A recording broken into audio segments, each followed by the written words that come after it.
بسم اللہ الرحمن الرحیم۔ السلام علیکم دوستو، 7 لوگوں کے سامنے 7 قسم کی باتیں کرنے سے پرہیز کرو۔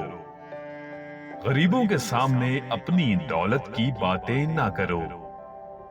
بیمار کے سامنے اپنی صحت اور تندرستی کا قصیدہ نہ پڑھو۔ قیدی کے سامنے اپنی آزادی پر فخر نہ کرو۔ کمزور کے سامنے اپنی طاقت کا اظہار نہ کرو۔ یتیم کے سامنے اپنے ماں باپ کی گفتگو سے گریز کرو۔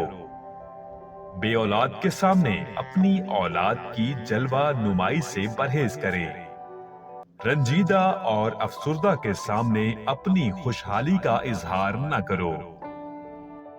حضرت علی رضی اللہ تعالی عنہ سے پوچھا گیا، کیسے پتا چلے گا کہ کون کتنا قیمتی ہے؟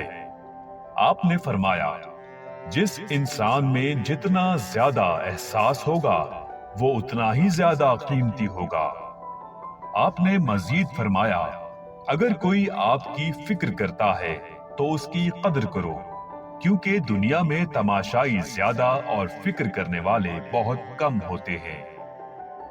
تھوڑی دیر کی دوستی میں ہمیشہ خلوص ملتا ہے۔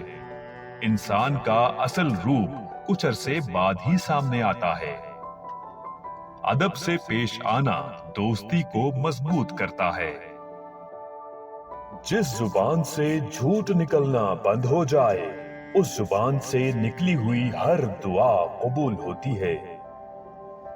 گناہوں کو پھیلانے کا ذریعہ بھی مت بنو، کیونکہ ہو سکتا ہے آپ تو توبہ کر لو، پر جس کو آپ نے گناہ پر لگایا ہے وہ آپ کی آخرت کی تباہی کا سبب بن جائے گا۔